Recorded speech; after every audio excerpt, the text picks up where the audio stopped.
Hello, everybody, and thank you for joining today's webinar. My name is Vita Sternberg. I will be the moderator for today's webinar on dispelling 7 common culture myths to drive performance. We're going to get started at the 2-minute mark and give y'all a chance to come in and join. So we will see you then.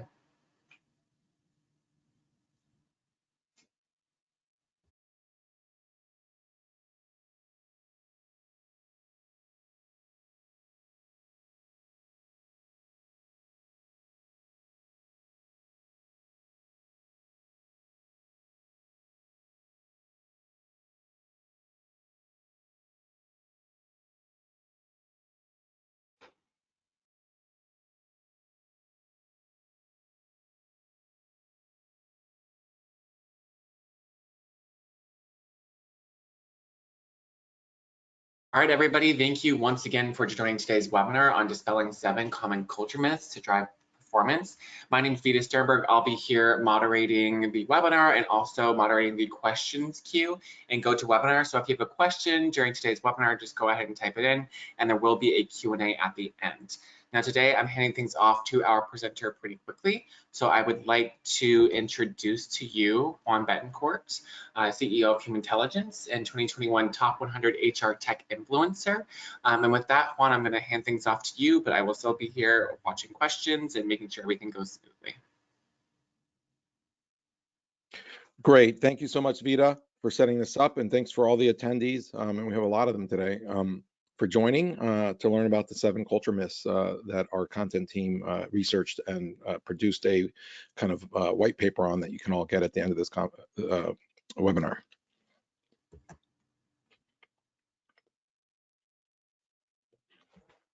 Our agenda today, we're going to go over today's goal. We're going to then dive into the importance of culture, as we all know it is. Then we're going to get into the most common culture myths out there. Some of them might surprise you. We'll then walk into a section around key takeaways to continue evolving your culture, because culture is not a stagnant thing that does not evolve. We all learned that very quickly with COVID. If there's somebody on this call that said their company culture didn't change after March 2020, I'd be shocked. And then lastly, we'll close out with how Humantelligence approaches measuring culture and why we're the most award-winning HR software last year in 2021. As the culture as a service platform, we are transforming how you manage culture on a daily, weekly basis, kind of like any other, on-demand utility at your company. It should be nurtured and managed much more consciously and intentionally, not just once a year or when you found the company and then, set it and forget it. Next.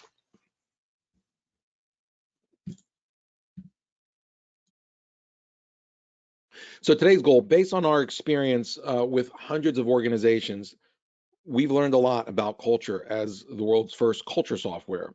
And no, we don't mean engagement surveys. That's not what we do. Today, we're going to address the 7 most common company culture myths that our clients find and how to overcome them so you can drive better performance through managing culture.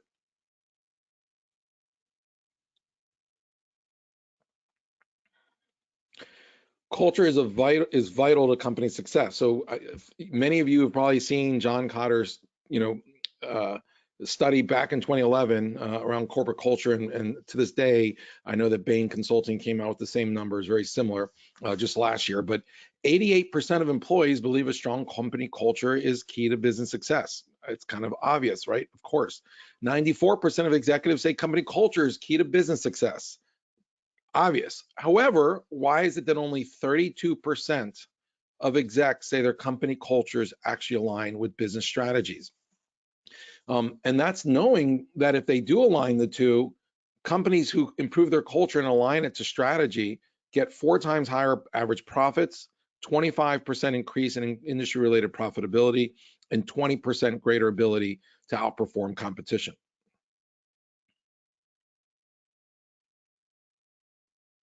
So what are some of the myths that lead to this misalignment of culture being like 90% important to employees and CEOs and execs and CHROs, and only 35 or so percent getting there?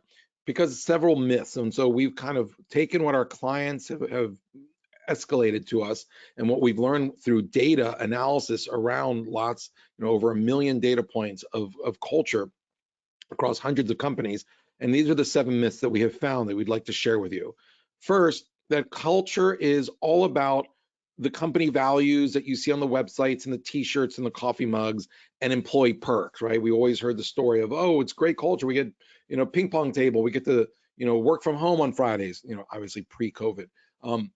Those are not a company culture. Those are things that, might make work more fun, but does it tell you if your company, if you're a restaurant, if all the employees at your restaurant are service oriented, whether you have perks or not? Does it tell you if you're a manufacturing company that you are very process oriented with low defect percents? Probably not if there's a ping pong table and everybody gets a free iPhone. So there's a misalignment that people think values and perks are your culture. Best example in the Fortune 500, 80% of the Fortune 500 have the same 4 values on their corporate websites. Everyone says that they're agile, customer focused, collegial, and entrepreneurial, right? Really, these are companies that make completely different products that have completely different experiences with customers. So there's obviously a missing link between what companies are throwing out there top down as values and reality. Next. So some key takeaways from our study. One, around the values and the perks. HR does not define culture, okay? HR enables and supports a culture within an organization. So don't look at your CHR or head of HR as the answer and say, okay, tell us our culture. It's also not cool perks. So it's not just the benefits. Foosball tables and free food is not going to define your culture if you have a company that wants to be data-driven, decisive, and client focused. Those perks and things you put on your website aren't going to let you know if you have that. So what's the key action here? Whether your company is established or just starting out, don't neglect culture during the planning process. Culture should be something very intentional. It should be part of the component of your business planning and reviews, because it will influence the work of everyone. Set time outside of your strategy meeting or within your strategy meeting to not only define your culture, but also put in a plan of action that makes it come to life and people are addressing it on a weekly, monthly basis, not just every 5 years. There are tools now like Culture as a Service or CAS that allow you to do that. You don't set it and forget it. It's something that you manage and you nurture. This concept of agile management that's been for many years in technology, in IT, is now being applied to not just management, being an agile manager, and being able to iterate and change more often than just set it and forget it strategies, but also with culture, where you have an agile culture management, where every year when you change your strategies, goals, and measures of where you're going as a company, as a functional group, as a team, you're also realigning the culture to support that new strategy. Because if you go one direction with a strategy and you take a left, but you don't take a left with the culture to support it, you're probably not going to perform. Next. Second myth that we learned from our clients and the research and our data. Investing in culture can be difficult because the connection between culture, KPIs, and business objectives is unclear. So this is the whole concept that, well, culture is fuzzy, it really doesn't drive ROI. Well, we actually have clients that have proven an increase in ROI by using a culture as a service platform. Specifically ours, we have over 100 companies that have improved performance using a culture management tool. And then anecdotally, we've heard many cases from other customers. So next. So a reminder here is, just like Rome wasn't built in a day, culture is not either, okay? Growing a company culture, defining it, and establishing that culture, you need to remember that it's around the values of your people, the behaviors of your people, the work styles of your people, and how people communicate. All put together is the culture. Now, this is regardless of an engagement survey saying your people are happy or not happy, okay? The culture is all these things. An engagement survey just tells you if people are, happy in their jobs with their bosses or not. That's a different thing called, employee sentiment, very different than company culture. Ideally, you'd get the two to align, where if you have a company culture that everyone's living, breathing, and doing and being, they're also happy in their roles and with their teams and their bosses. That is the future state of a great culture that has alignment with people's happiness. You also don't set it and forget it. You use data to track culture monthly, weekly, to see if you are aligning and if there are changes in direction or strategy to realign. So the key action here is that businesses that are outperforming others do know they're humans, they're not numbers, they're not just employees, and they know that the humans are their greatest asset, and they really make culture a priority. For these companies, the culture becomes the biggest differentiator.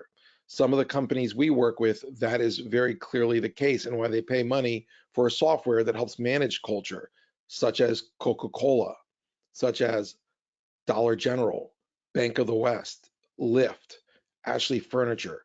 All these companies make products and have services that their competitors also have.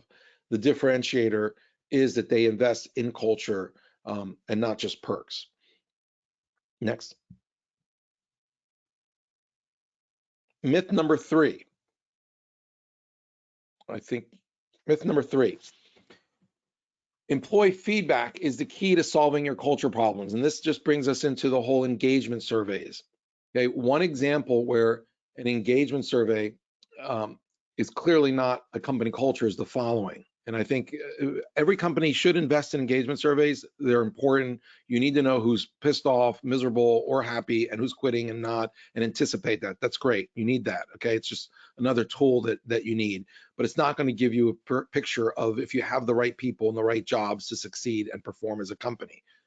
There are companies where everyone has been miserable and the companies have performed, and there are companies where everyone's happy and the companies have failed miserably. Okay, so engagement surveys, there's no tie to employee satisfaction and company performance. One great example is Apple and Microsoft. I don't know if they both use Glint or Qualtrics, but they use the same engagement survey, and they actually have the same results. Apple and Microsoft, which everyone knows, have completely different cultures, completely different ways of doing things. Okay, people never go from Microsoft to Apple or vice versa, because culturally it's just a completely different environment. Yet using the same engagement survey, they both have about 70% of employees super engaged, who love the company and are really happy. They have 20% of the company who feel like it's just a job. I'm not going to put in extra. I'm just going to leave when, clock out when I need to. And then there's 10% at both companies that are pretty unhappy and miserable. And they express that in their engagement surveys. So no one has ever been able to explain, okay, how Microsoft and Apple have the same exact engagement survey results, but completely different cultures. And the reason is an engagement survey is not your culture. Next. So one key takeaway on a reminder around this is do engagement surveys, but they're not taking pictures of your culture. Companies need a culture to support the strategy, okay? Employees need to be happy, and there's friction there, and both sides have to be measured, both the culture that supports strategy as well as employee sentiment, if they're happy or not. Okay, so they're both needed, but just be careful not to apply the results of your engagement survey to whether or not you have the right people in the right jobs and the right groups to support the strategy. Unfortunately, those exercises don't lead to an accurate picture of what's going on. You do want to keep up, and the key action here is to keep a pulse on what matters to your team and continually find ways to reinforce positive culture championing behaviors. Often some engagement surveys, the older ones, were too little too late, too long, and didn't lead to lasting change. The good news is some of these engagement surveys now are much more digitally integrated into your workflows and are they're kind of micro dosing of engagement surveys where you're getting bits and insights every week, every month that are much more actionable, and the data surface much more quickly to management. And so those tools are much more powerful in helping alert management of issues before they become an exited employee. Next. Myth number 4, you can't measure something like culture. Many people say, well, other than an engagement survey, the output, if people are happy or not, what do you do? Well, now with culture as a service, you can measure it. Next.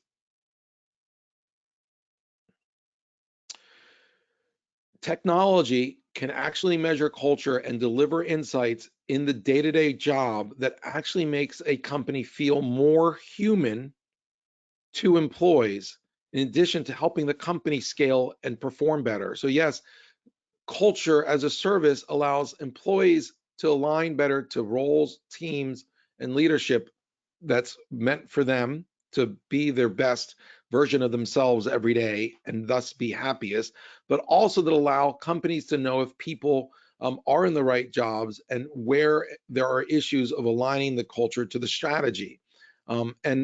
And culture is different throughout your organization. Here's the breaking news. Culture is not the same throughout your company. And if it was, you would perform miserably as a company.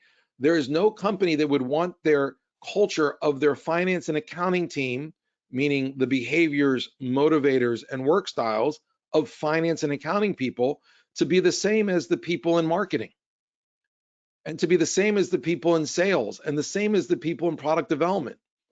Okay, and so the culture of people within your company is going to be very different depending on the functional area, even the regional area.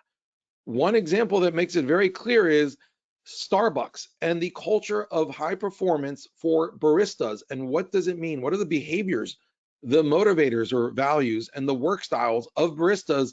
Let's say down here in South Florida, where I live in Hialeah, a suburb near Miami, where it's all Latin employees and Latin customers, where you walk into a Starbucks and you're guaranteeing a 20-minute wait, because not that they can't provide coffee in 5 minutes, but because the line, everybody's chatty, the cashier register, the barista's asking questions about the woman she knows from high school and their kid and what school they go to, and everybody now jumps in the conversation, talking about personal things. And it's part of great customer experience there, and everyone loves it and they go back. It's like a social experience. And that's great culture performance for baristas in Hialeah. You take that same team and you put them in New York City, where I lived for 10 years, okay, and you put them in, Bryant Park Starbucks, or, down in Midtown or Wall Street area, and that same high-performing barista team from Hialeah, if they started to talk to customers and take more than 5 minutes to get them their coffee and get them out of the store, that Starbucks store would perform horribly. It would probably be one of the worst performing stores in New York. And people probably wouldn't come back. And so same company, same job, same team process of serving coffee in a store and food items, et cetera, yet completely different cultures. And so as you can see, an employee engagement survey would never give insights to Starbucks about that. And Starbucks needs to understand that the culture is going to be different in each region of the country, as well as each country. So Starbucks China and Starbucks Korea have completely different cultures. And so are there similar processes that run Starbucks around the world, and goals and strategies? For sure.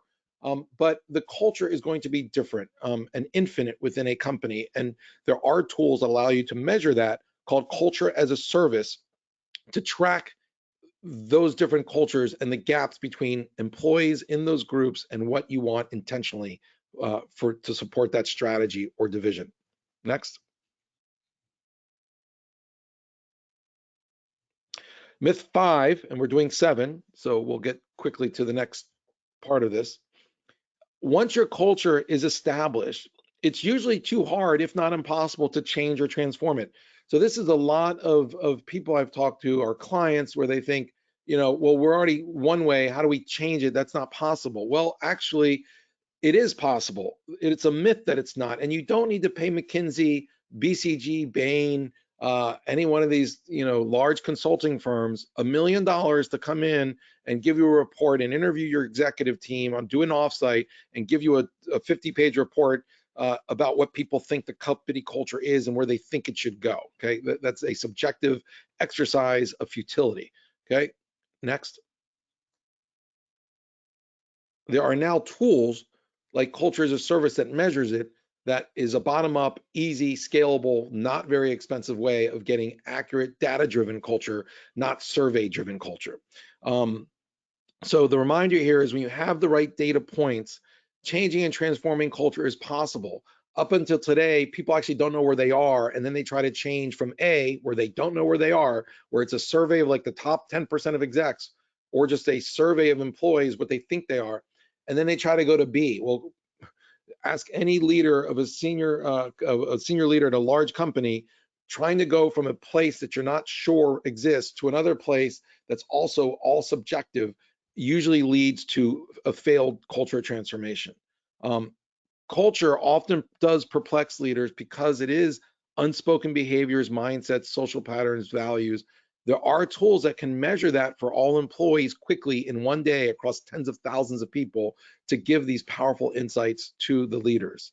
And when that data is properly managed, then company leaders can change culture and show each person where they are on the journey of going from A to B as a team, as a division, as a whole company for the CEO dashboard of culture, all the way down to the individual who can then see a roadmap of what do I need to do in terms of changing my behaviors, my value system, does it align or not with this team or company and my work styles to support the culture of intention we're looking for.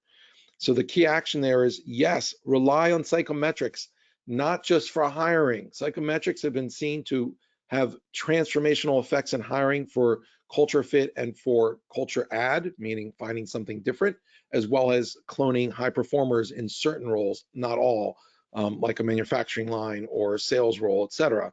But psychometrics and culture as a service, which are powered by psychometrics, do give you the best insight, i.e. measurement of your company culture, meaning the behaviors, the motivators, the values, and the work energizers of your people. And then you can slice and dice with these platforms, views and culture mappings at every level of all of customer success, of all of finance and accounting, of all of the sales division, or then you can break it down into sales in Northern California that focus on technology vertical versus sales that are in Boston that focus on the medical device industry or biotech industry.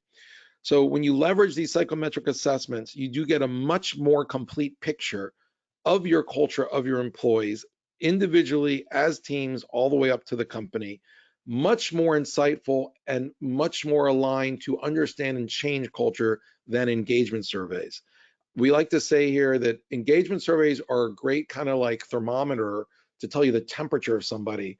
But for running a company, you don't just need the temperature, you need to know the DNA of your people. What makes them tick, what makes them happy, what makes them not happy. So the why is through culture as a service and these psychometric tools, not through an engagement survey. Next. Myth 6, startups and small companies fail because they cannot maintain their culture as they grow. Next. This one I love is we've been running a startup that's no longer a startup.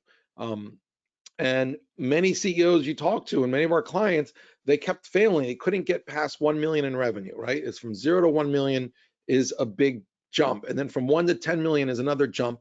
10 to 100 is similarly a big jump, and 100 to a billion, and then a billion to 10. Those are typically where companies hit a wall and can't continue to grow. And this has been for the last 50 years, a pattern that all organizational behavior sees. And what's often the problem is when you do a survey of CEOs, why did you fail at that level from at 1 million to go to 10 or at 10 to go to 100? They say, well, I couldn't keep the culture. Our culture changed. The reality though is it's because they kept the same culture that was not the right culture to support the next phase of the company that those companies failed. And all the data shows that it's because the culture actually stayed the same. And so, for example, a startup from 0 to 1 million, you have to be extremely creative, extremely change-oriented, and extremely innovative in your behaviors, motivators, values, and work styles to go from 0 to 1 and get a product that's really unique out there in the marketplace. But once you're at 1 million, you need to put process, procedure, data, working with facts, predictability to get to 10 million. Otherwise, you'll never cross the chasm to get there. And many CEOs forget that or don't know that, and they try to keep hiring more of the same. We know the CEOs who want to sit in every interview until they just don't have enough hours of the day. That is the worst thing you could do. A CEO should work with HR and other leaders, define what the culture is needed to support the strategy in the next phase of the company's growth, and then hire people to support that strategy with that culture, even if it's different from where they've come.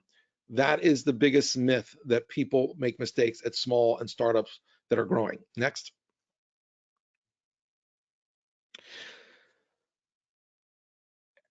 Culture is not set it and forget it. You need to act. It's a living organism, entity. It's like a plant that you water and you measure and you take the pulse and you see how it's doing and how it evolves.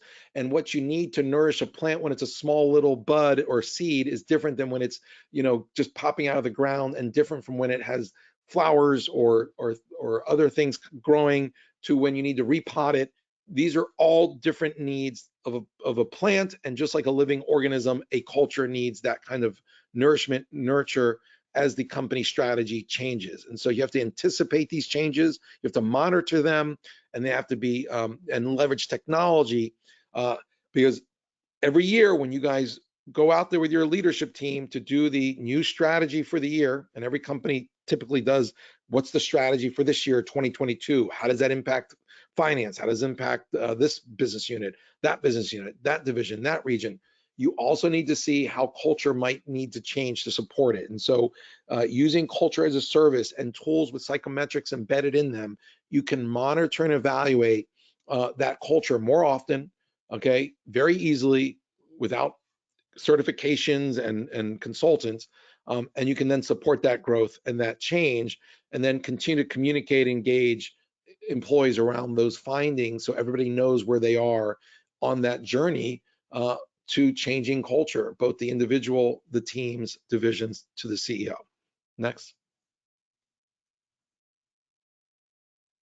Last myth that we've researched and have data about from our customers and millions of users is the following.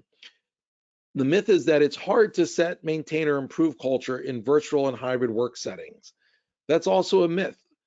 Working remote through a computer and Zoom and video conference, it's just a different way of working.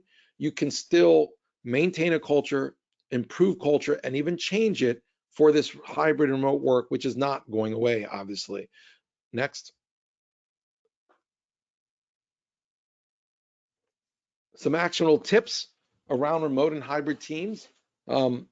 Equalize to engage in meetings, meaning sometimes there are people in the office and some people remote, and you don't want to favor the ones who come in. And so sometimes we've seen clients actually have the meetings on video, even though there are some people in the room at the office, just to kind of equalize that experience. 2, shift communication expectations. Sometimes you do want a lot of video conference to get through a working session, sometimes very little. Don't keep the same routine or cadence on video conferences for every type of work or project or team. Be very varied in how you do it and implement it. 3, connect meaningfully rather than transacting.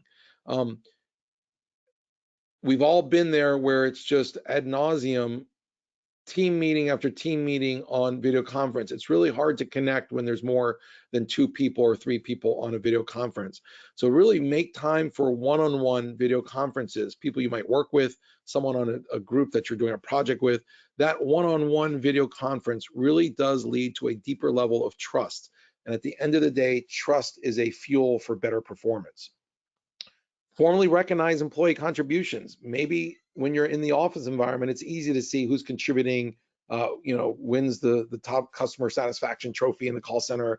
But when you're remote, it's hard to know who's actually contributing more or less, who's doing well. And so kind of make more formal the programs and the recognition. And there's a lot of software products out there that also help that, where each other can, each of your peers can recognize others, and not just top-down recognition, but peer recognition. And there's lots of software out there that's really slick, easy to implement, that allows for that and creates a better environment.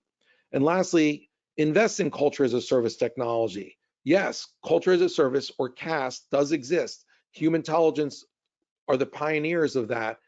You've seen some of the valuable insights and myths we've broken with data that have been around for 50 years. And it's not because me or any of my team is smarter than anyone else. It's because we just have more data around real culture than any other platform or company out there. Now your companies can also get those insights and learn about, is our culture actually what we think it is and what we're telling people it is and putting on the websites? And what is the difference between the culture of our sales team and our marketing team, or office in LA and office in Boston? Those answers can now be truly answered with data. What leads to a high potential or a leader that succeeds in our company versus a leader that doesn't? What leads to high performance on the manufacturing floor or in the retail office or in the restaurant as a waitress or waiter? So invest in these psychometric fueled tools, not just for recruiting, but now applied to your entire organization. This allows insights to be distributed and infused every day in email, in calendar. Imagine clicking on someone's name in your calendar and it pulls up instantly in your calendar, in your Outlook or Gmail or Microsoft Teams, that you're 20% similar to that person. And here are the 3 big difference that explains the 80% gap and where there'll be friction working with that person, and vice versa. You go into a calendar, you click on a team meeting that you're going to or a group meeting, it tells you the culture of the meeting and that you are very different, let's say extremely creative, and everyone's really structured. You might want to be less creative on your presentation and align more to the team or the group so that your presentation lands better. All of these insights that used to be offsite on workshops with certified consultants are now available at your fingertips in your email, your Microsoft Teams, in Slack, in Workday, in UKG, in UltiPro. Everywhere are these insights that are now embedded as a very quick plug-in solution. Go out, try, see culture as a service. It is the reason why Humantelligence is winning so many awards. Every company will have a platform like this. Obviously, we're biased. We'd love it to be ours, but there will be people and companies that follow us. This is the future of managing culture and having an agile culture management. Next. So let me show you some screenshots of what that looks like if you're curious. Next. Again, culture, not our definition, but Josh Burson from Burson by Deloitte, Burson by Deloitte, the Katzenbach Center at PwC, Accenture, they all define culture the same way that we built our platform around it. Okay, we basically took their 3 definitions, which are the same, and built a software company around it. Culture is not an engagement survey. They all agree with that. They all say that culture are the behaviors that drive your culture, how people will act or react to the demands of the role. They all say that motivators, or what some companies call values, are the culture. And what that is how people are motivated to complete work or perceive work that often drives your behaviors. And thirdly, culture is the work energizers of your people. Do people get energized from either a structured or creative environment and processes and procedures, or does it drain them? BMW is a very simple way in your mind to remember, although there is a car that I used to like in the 80s, I'm dating myself in high school, the BMW, it actually is a great acronym to capture and remember what are the true culture drivers of your company. Well, it's the behaviors, it's the motivators, and work energizers of your people. And it is bottom up, not top down. And you can ask anyone at PwC, Deloitte, or Accenture, and they've been researching this a lot longer than our company's been around. We just built the platform to measure it. And what can you do with it? I'll show you some examples. Next. So for an individual, if you look here, someone can see their personal culture, which is kind of like self-awareness. On the right side, I'll go through the visual with the bars. You don't have to read all the bullet points, but on the right top third, under behaviors, the orange bars, are you, or is the team, or is the company, okay, deliberate and stability oriented or change oriented? In this case, I think these are my results. Yep. I'm a very deliberate person and very steady. Now, in terms of being reflective versus outgoing or cautious versus freeform, I kind of sit in the middle, and it depends on the context. But I am stability versus change oriented. So if I were put in a situation, which I was when I took over and ran and launched this startup 6 years ago, no longer a startup with hundreds of clients and millions of users.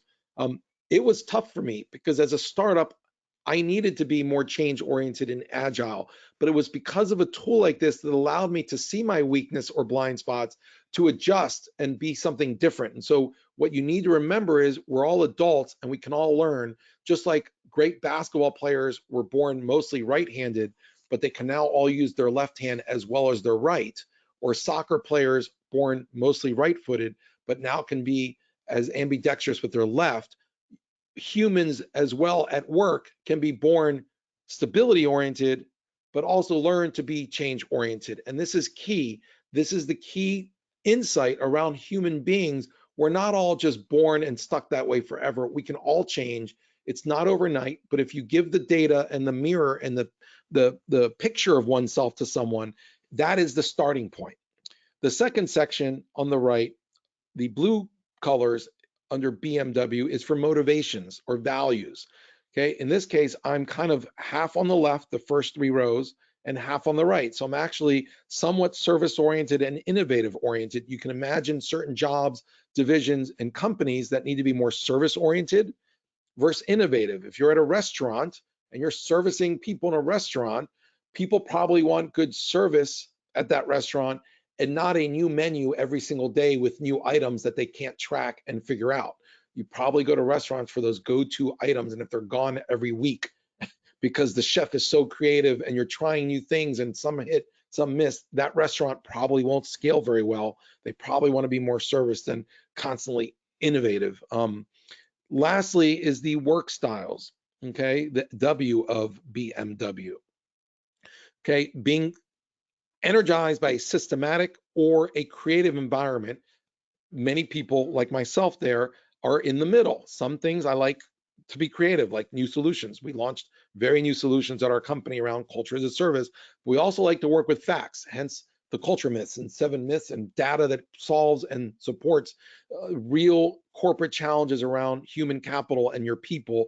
We love those facts, and we put a platform in place that's structured to allow all of you look at that data through a new solution. And so that's kind of how I built my company, based on my work style and how I want all companies to be able to be agile as they look at culture. Next.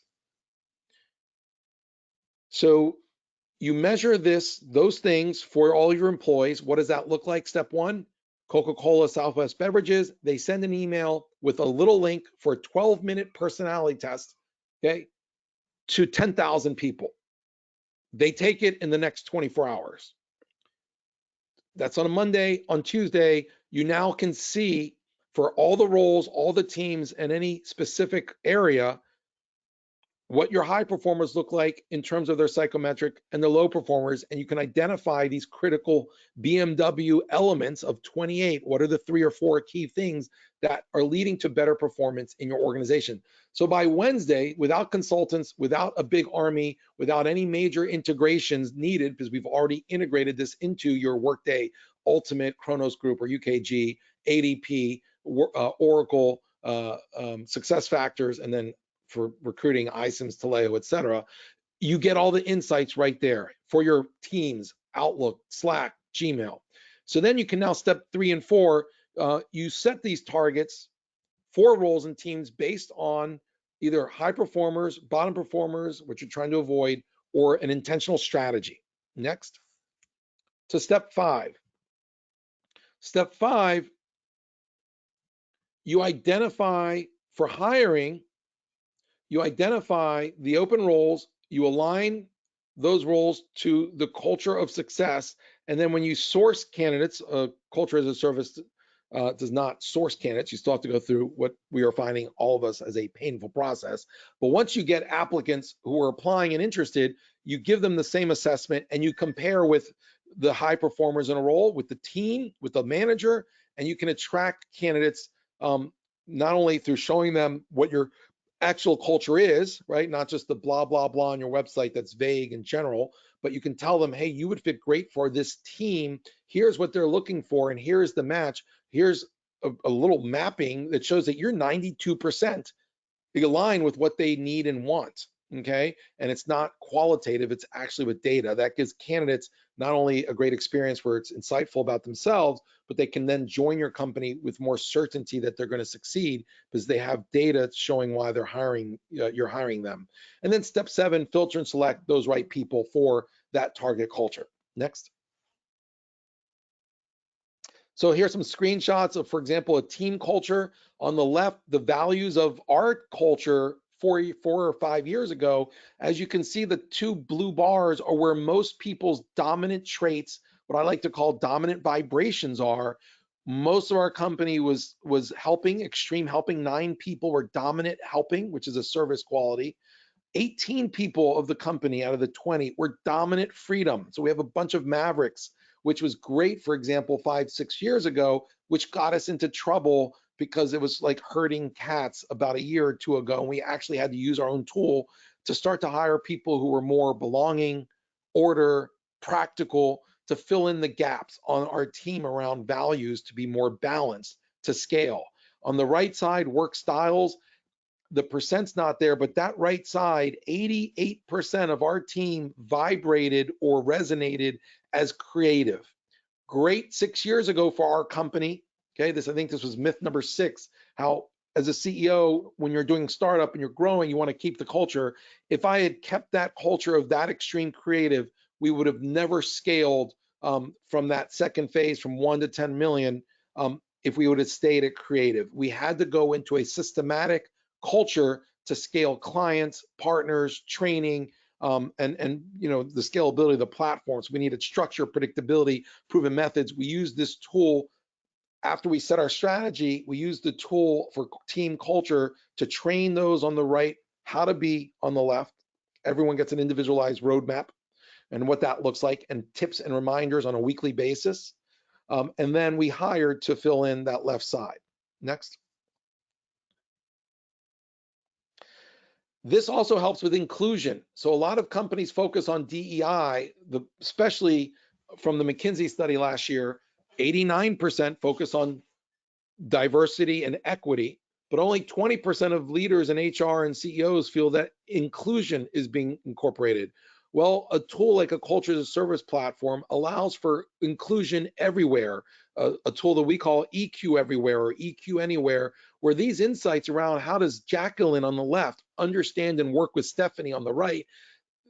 And it's actually interesting, there's no picture, whether Stephanie is white, African-American, Hispanic, Asian, actual inclusion transcends not only understanding someone's ethnic background and the plight of those people, but at the end of the day, you want each person just to understand each other in terms of how to work together, the behaviors, the motivators, and work styles. That goes a long way on the day-to-day of being more inclusive and helps people train their minds to think differently of how they approach someone and work with someone. And so tools like this expose these insights at your fingertips 24/7. Overnight, Coca-Cola Southwest Beverages gave a link to 10,000 employees, and within that week, not all 10,000, but thousands of those employees were using this when they wrote emails, going into meetings, working on Slack. So you can imagine the power, how technology and psychometrics infused everywhere really make work more human, so everybody can be collaborating like a husband and wife, spouses, after 5 years, but with people they've never worked with. Next. Well-known brands like Honda, BASF, Lyft, Merck, Ashley Furniture, Coca-Cola, all the brands you see there, King's Hawaiian, are using tools like Humantelligence to build better performing teams, to collaborate better, and be more inclusive. You can now as well, and you don't have to be at such a big company either. Next. Thank you. Now we've left 15 minutes for a Q&A. Feel free to send them in the chat to Vida, who's going to read the questions, and I'll answer as many as I can or have time to. Thank you. Hey Juan, so thank you for that presentation, and thanks again for all of you for sticking with us. I've got a couple of questions already queued up and ready to go. However, if any come up, please go ahead and still submit them and we will get to them. So Juan, the first question that I have logged is around myth number 5, which was, what is the best first step for changing a culture for a organization whose culture has remained unchecked for some time? Remain unchanged for some time? Unchecked, unmonitored for some Unchecked. time. It has Yeah. been So I mean, monitored. the first step is to get the CEO or CHRO to agree to do a culture mapping of the organization. If it's a small organization, 10 people, startup size, 100 people, 500, 5,000, it's relatively easy that within 1 week you can use these psychometric powered culture as a service tools like Humantelligence, and you give a link to all your employees. They take this 12-minute test, and you give them the whole week. You make it voluntary. You'll end up with about 94% on average. That's our average for whether smaller companies get a lot more to take it, but larger companies around 94%. You'll get a pretty good picture of what you're working with.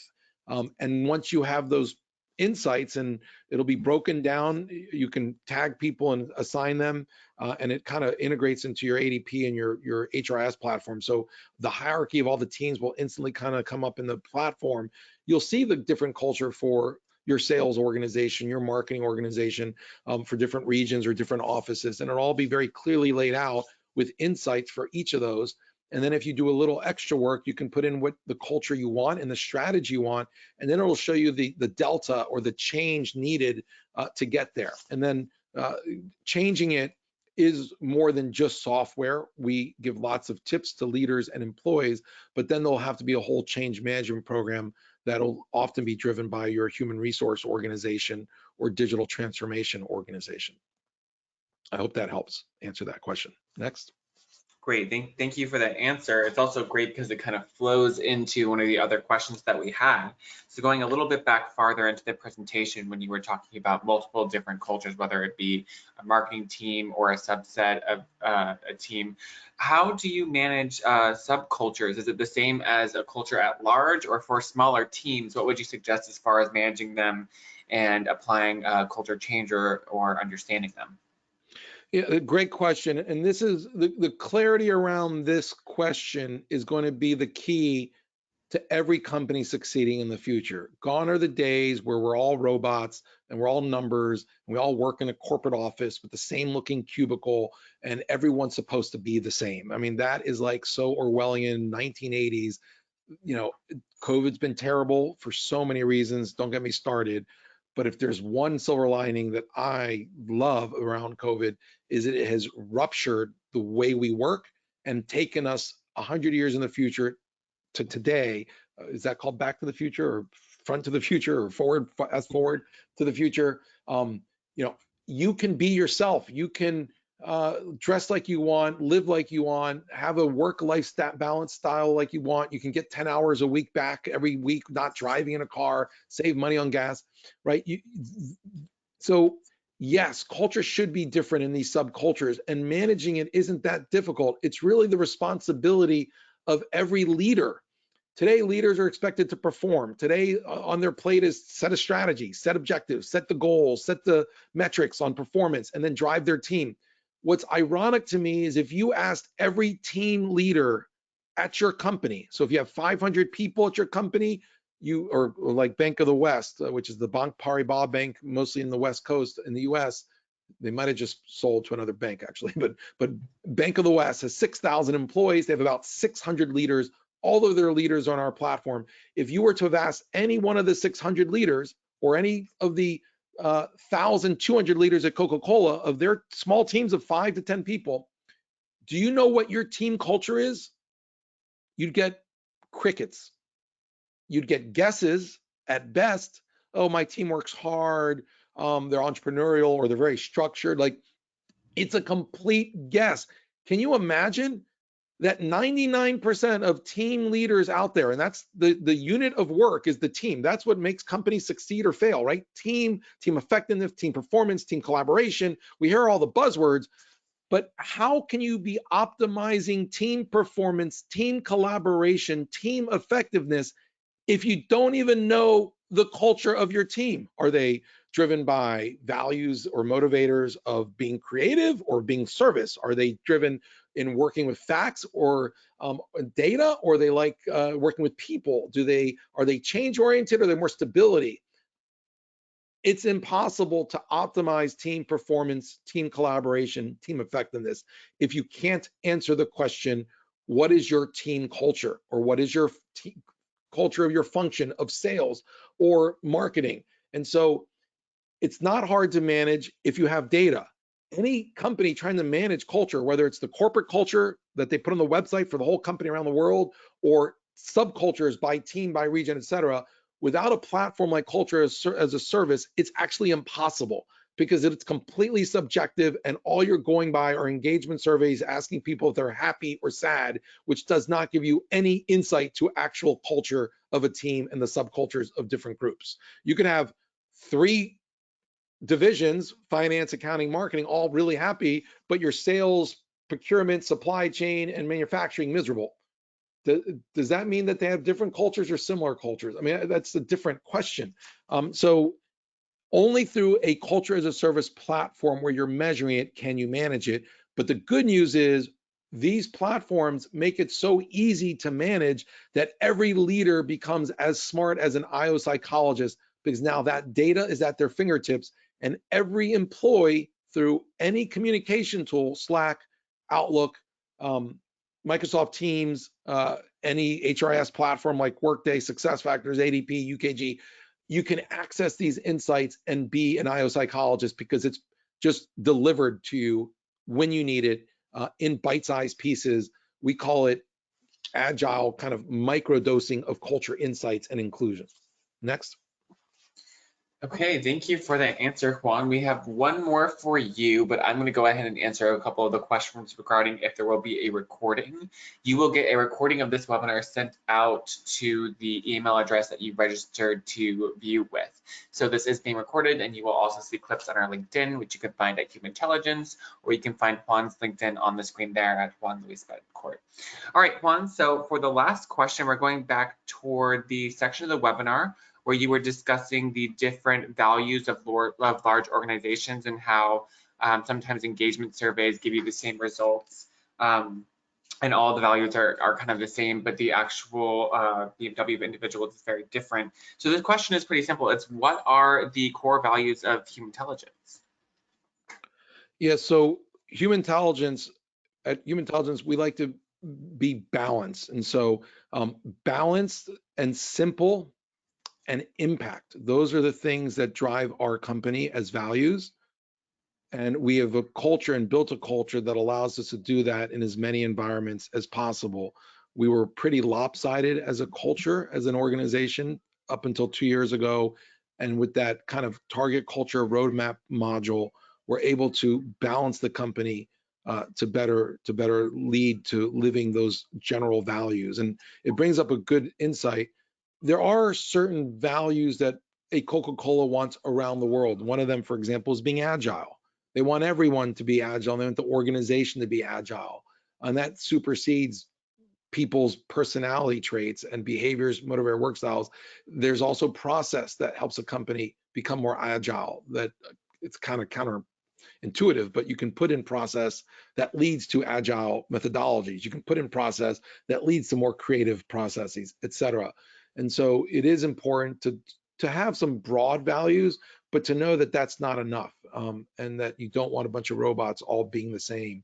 I hope that helps answer that question. And again, thank you for all of you spending an hour today with us here on a Tuesday. We look forward to hearing from you, sending you information around Culture as a Service. If you want a free team culture mapping, as you can see there, you can go and get that, see what that means, and do it for your HR organization, or if you're a business line leader, do it for your direct reports of 5 to 10 people. We have culture consultants that can help do that in a couple days to give you some insights that then would give you the ability to go sell this to your senior management to do it for your whole company. Thanks so much. All right, thank you, Juan, for presenting today. Thank you, everybody, for joining, and we will see you on the next webinar.